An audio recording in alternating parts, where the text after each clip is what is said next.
Hi, everyone. Welcome back to Project Ocean's podcast. I hope you are all doing well. My name is Georgina Oseguera. My pronouns are she and her, and I am one of the undergraduate peer educators for Project Ocean. And today I am joined by one of Ocean's graduate peer educators, Monica, if you want to say hello. Yes, hello everyone. My name is Monica Quesada, pronouns she, her, hers, ella. Okay, and then today we will be continuing our discussion on boundaries and we'll be adding a cultural twist to it. Also, we are joined today by a special guest, Karen Godinez, who is Monica's friend, and Monica will let you know about her. Karen E. Godinez Gonzalez grew up in Santa Ana, California. Currently, she is a third-year counseling psychology doctoral candidate at New Mexico State University. For her dissertation, she is conducting a grounded theory study on the experiences of Spanish-English bilingual Latinx supervisees.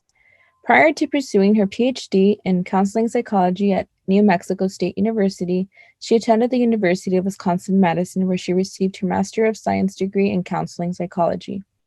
As an undergraduate student, she attended the University of California, Irvine, and acquired a Bachelor of Arts in Sociology and Psychology. And so, our first question that people have asked about boundaries is, how does your field of study influence your method of self-reflection and boundary setting? So, Karen, you can go ahead and answer first. Yeah, for sure.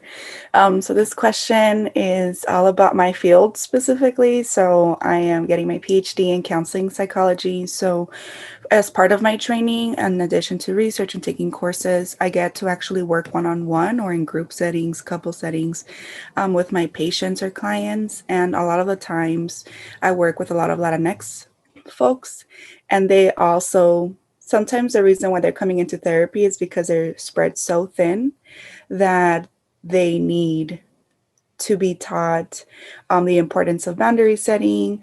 And so that's literally like all I do sometimes with my clients. It's a really nice question for me to answer.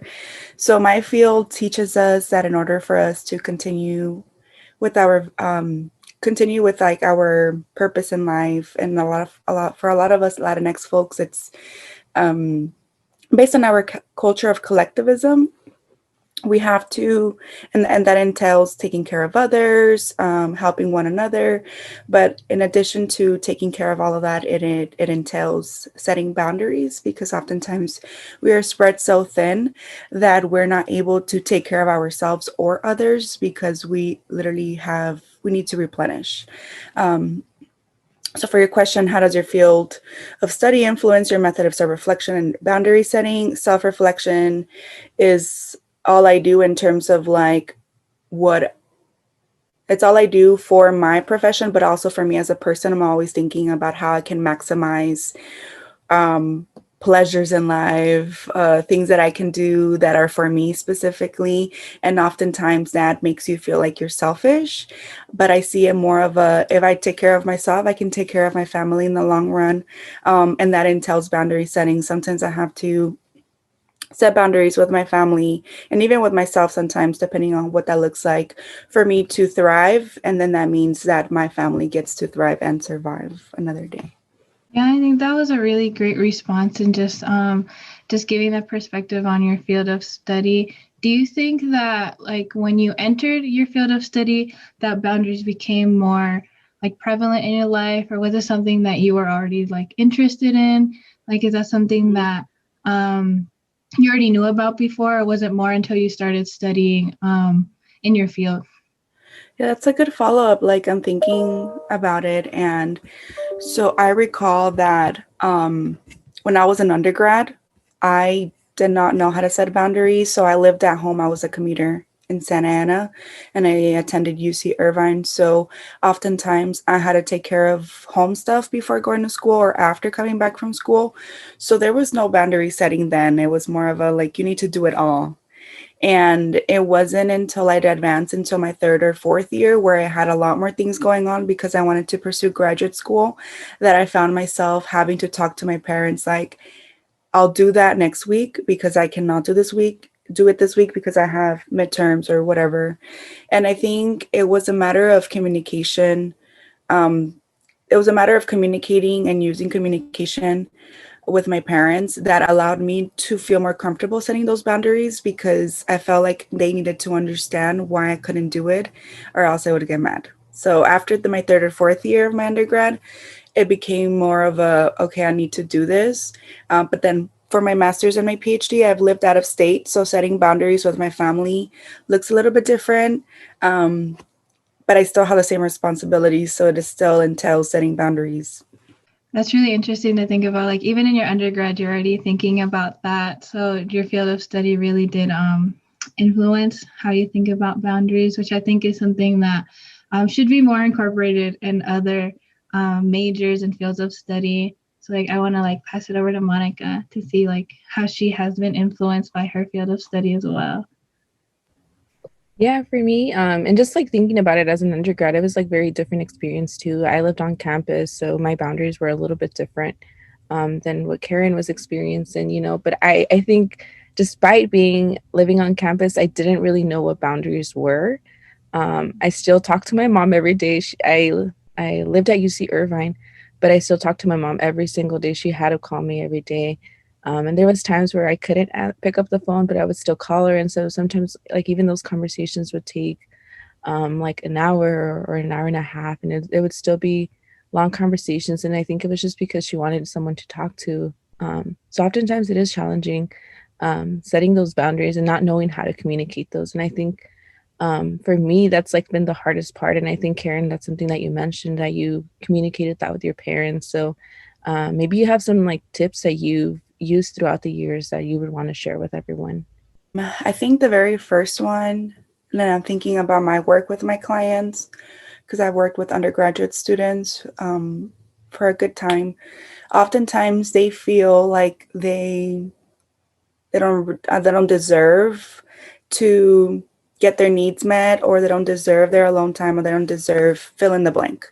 So oftentimes the first step is having a conversation with yourself or with someone else that could help you get to a point where you don't feel guilty asking for whatever it is that you need. That's part of the setting boundary, because sometimes setting boundaries could be more of a, I need less of this or more of this, and this is what I need. So, but if you don't trust that what you need is what you actually need and you feel guilty, then you're not even going to have that conversation. You're going to just stop your thought right there and then. So I always suggest folks to really have an honest conversation with yourself as to why you feel like you shouldn't be able to ask for these boundaries to be set. And then the next step is, having like a pros and cons list of, what do I get if I set a boundary? And then what do I lose if I set a boundary? And oftentimes the list of like what I'm going to lose seems larger in our mind, because we're always like worrying about whatever.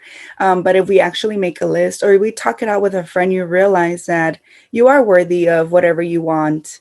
And then you also have to think about like future wise, setting boundaries in this moment. What is it going to get you in the future? And what are you going to lose in the long run? And so providing perspective on that is like one of the first steps to setting boundaries successfully. You talked about the guilt part. I'm like, wow, I do feel that.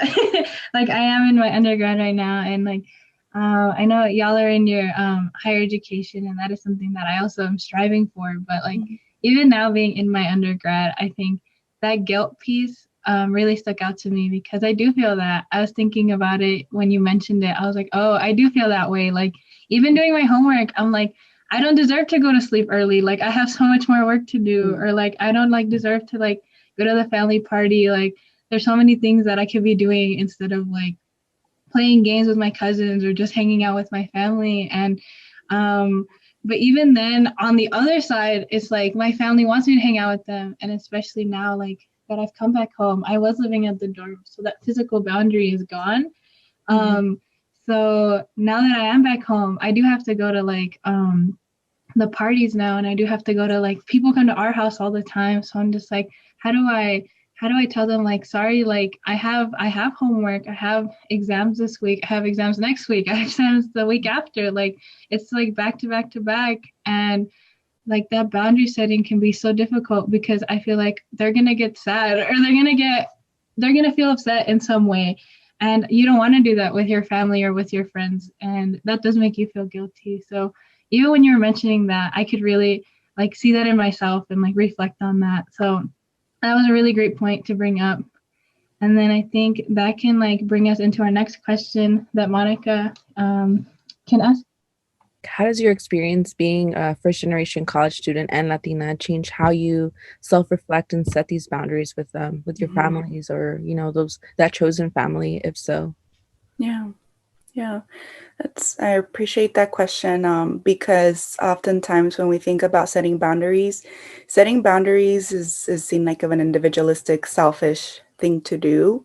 But there's like this incongruence because at home, at least for those who have like a close knit family, you're almost like enmeshed, like whatever you do, that other people are watching or other people benefit or suffer because of that choice. So there's a lot more pressure on us.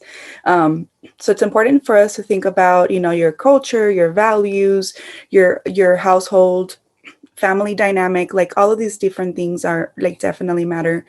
But one of the biggest things as well that matters is like your salient identities. Like for myself, being Latina, being first generation college student, first generation in general, because I lived in Mexico for a few years before I came here. All of that influences how I set boundaries and how I saw boundary setting. I'm not just the Latina, I am Mexican American. I'm the youngest daughter in my family.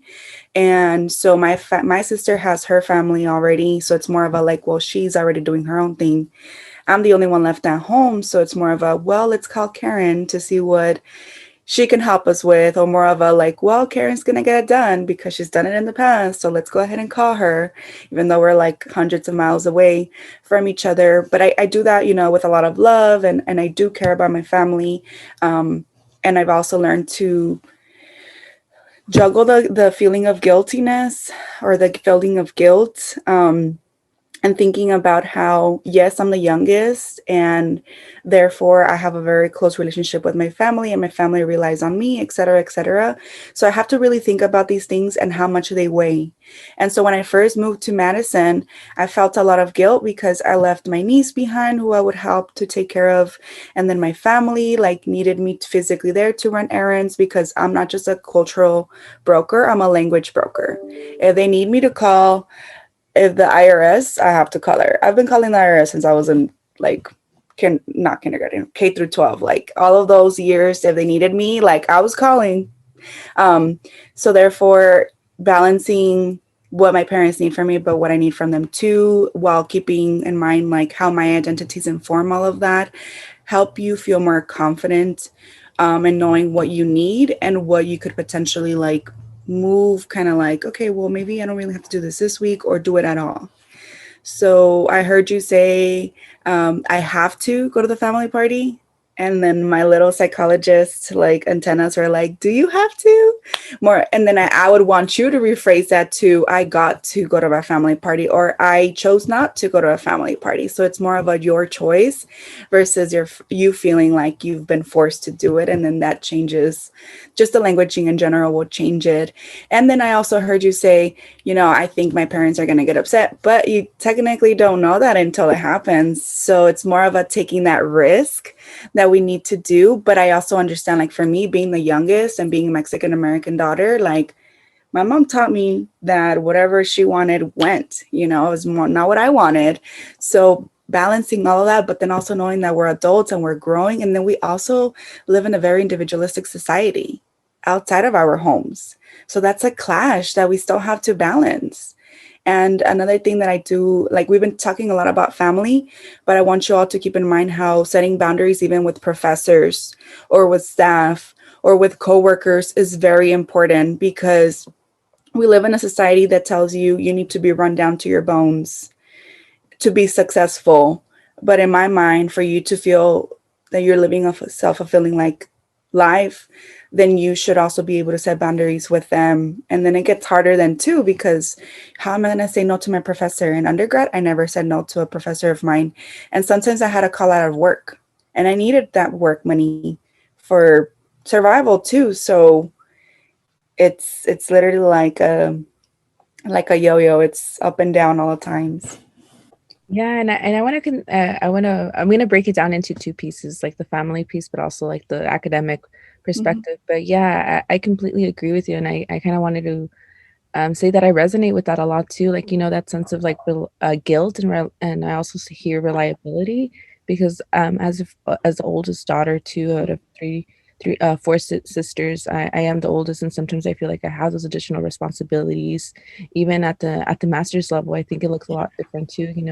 Not only am I working, but I'm also a grad student, and it's very challenging at times to feel like I have to take my sister to the doctor's appointment, or just taking these additional roles, or even just thinking about my grandma living here. It's like these additional roles, and oftentimes if I can't commit or do them, I feel this sense of guilt, but I also feel like my family feels like they can rely on me, and that's like the challenge, especially during this current pandemic. There's like, I feel for a lot of us, a lot of additional tasks and that we're taking on because we're all just trying to survive here.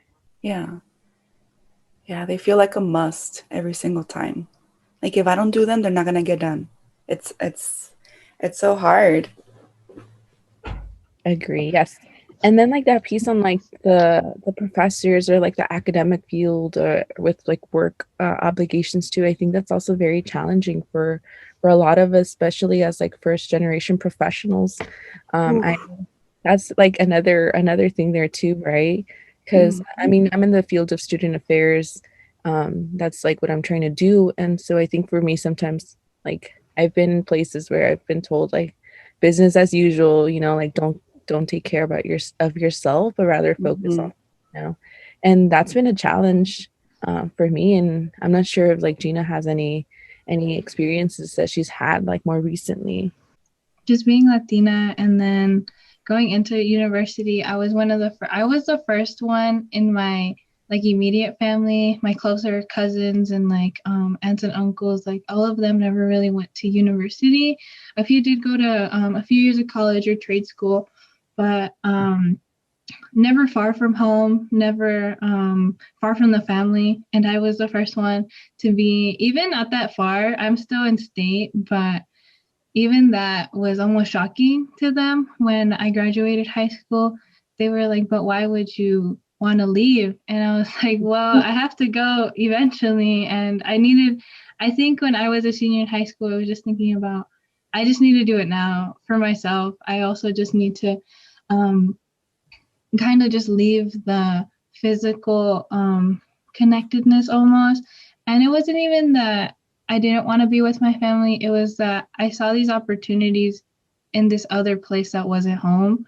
And that's just what I needed to do. And yeah, like just having to find the like funding and just jobs that will like be able to support, be able to help my parents and help my education overall.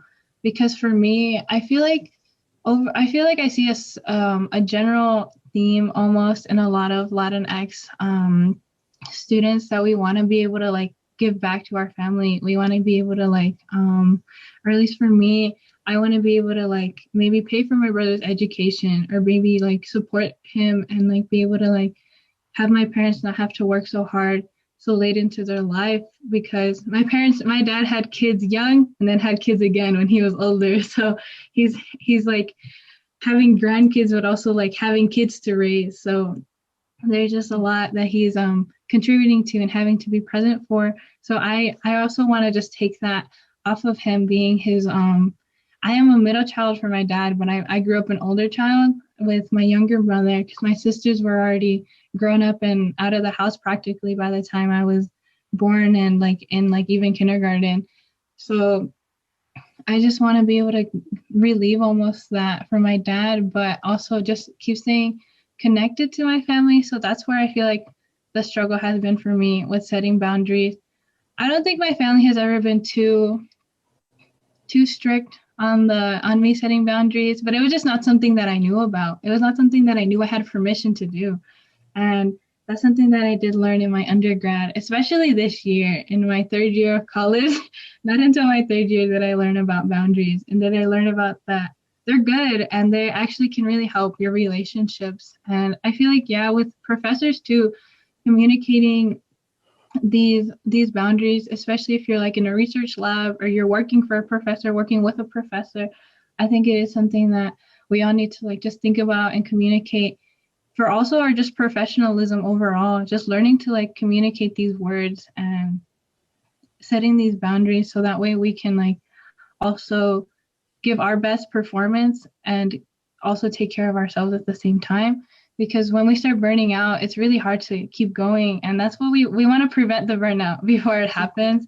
That's something that I always want to remind people of. And yeah, like we are all like, I think just as Latina, it's like you want to keep working hard. You want to keep pushing through. You want to like, even when you're tired, you want to like, échale ganas. You want to keep like pushing through it and giving all that you can.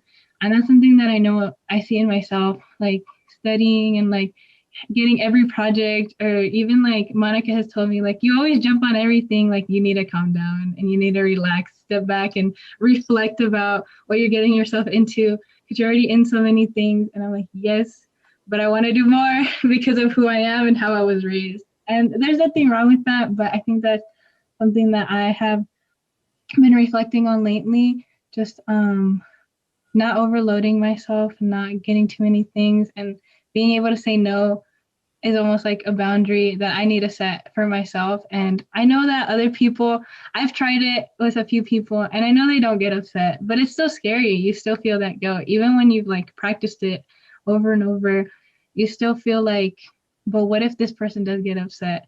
What if this person isn't like my dad, who was like, oh, it's okay. Like, you don't have to go to the store with me today. Or like, you don't have to go pick up your cousin today. Like, yeah, I can say no to those things, but like, yeah, even I think it is almost scarier like talking to a professor, because it's like I want to impress them, I want to be on their good side because I need these letters, I need this experience, but it's not wrong because it really will show that you are willing to give your best effort, but you are also willing to take care of yourself, and that is something that I feel like is so valuable. It's such like a valuable skill to have, such a valuable lesson to learn, just be knowing how to set your boundaries. And I think overall it just really strengthens relationships and friendships, like any type of interaction you have can really be strengthened. And I think it does really come from my culture, that I think that like, I don't know, everything will be okay in the end. And like, I just have to do everything that I need to be doing, but also like thinking about myself and thinking about how I can bring that back to like my family, but also like I can't help my family if I can't help myself. And I appreciate you sharing your narrative, because when you ask these questions about self reflection and boundary setting, we really need to think about who we are and who we want to be, and how setting these boundaries can still be congruent with our values and who we are, because we never want to feel like we're betraying ourselves or our family or our community or our professional self. There's always, it's tricky, but there could always be a balance. And I hope that folks hearing your narrative will give them an idea of how complex it is, but that talking about it and just kind of like unwinding it all, that's like all in your brain, right? It's all in your brain. And then once you kind of like let it all out, you kind of start to understand, okay, well, maybe my dad is not going to be too strict, and there's like exceptions to what you thought were rules, and then you feel there's more flexibility. Yeah, and it almost just builds that trust even more. Like I don't feel as intimidated by asking now, because like I have asked before and like it's been okay. Everything is okay, everyone. Like set your boundaries. The permission is there. We give you permission and it'll be okay in the end. But you just need to like remember to take care of yourself as well. Is there any other like pieces of advice that you may have for the students that we didn't cover regarding boundaries, and just any advice that you may have that we didn't maybe ask but that you feel is important for students to know? I also wanted to note that although there's successful stories with boundary setting, there's sometimes some ugly ones. Like I do have some friends who really can't set boundaries because their parents get really upset time to time. Like they're already in their PhD and their parents still cannot understand why they chose to not go to a family event. And so all of that, like I want you all to prepare for like the good and then the bad that comes with boundary setting, because I don't want to paint it as like, yeah, everything's gonna work out, and then you're like, shoot, my mom's not talking to me because of whatever happened. It is hard, but I want to once again encourage folks to think about future outlooks. This test is really important. I want to get into medical school, or I want to do good on this exam because this is what I need. These are the type of grades I need to submit for my graduate program. Thinking about in the long run, I think that hopefully people won't get super upset with you for setting boundaries. And if they do, then you kind of have to hold on to what is your other value that's kind of guiding your decision in this boundary setting. Maybe the family one feels a little crushed right now, but professionally, like for me being low income, I need to thrive. Like there's this sense of survival for myself and for my family, because I also consider myself to be a sandwich generation. We will take care of our families, but we will also take care of our parents. So we're sandwiched in the middle. And that takes a lot more income because we live in California. So you do have to sometimes make sacrifices, and hopefully the sacrifice is worthy in the future. And if not, then there's also time to repair. Hopefully it doesn't come down to that, but repairing is something that we also work in therapy. And I encourage everyone to go to therapy if this is something that they're struggling with, because that's something I struggled with in my master's program.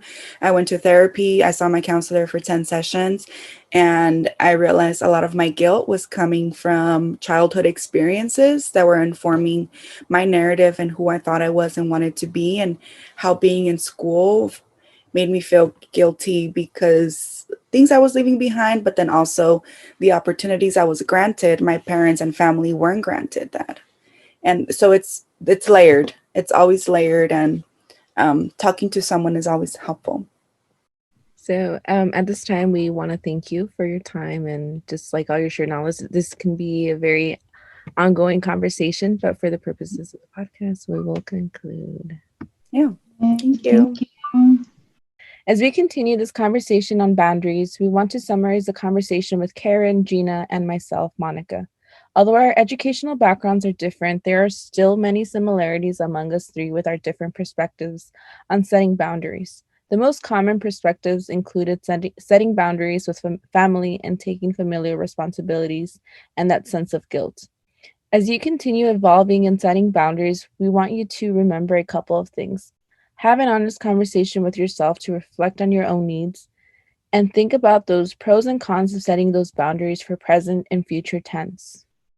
And thinking about all that, we just want to close off. And I would like to remind our listeners that Counseling and Psychological Services, also known as CAPS on campus, CAPS offers programs such as Beachbuddy to provide peer mentoring, as well as drop-in support groups for individuals and groups by our counselors. You can check out CAPS, Project Ocean, and Beachbuddies on our social media accounts to stay updated with more information on our services, events, and other information about mental health and wellness. My name is Georgina, and I was joined today by Monica and Karen. Thank you, Karen, for joining us today. And I would like to thank you, all of our listeners and all of our followers, for joining us on our topic of boundaries. Please stay safe and stay healthy, and don't forget to practice your boundaries.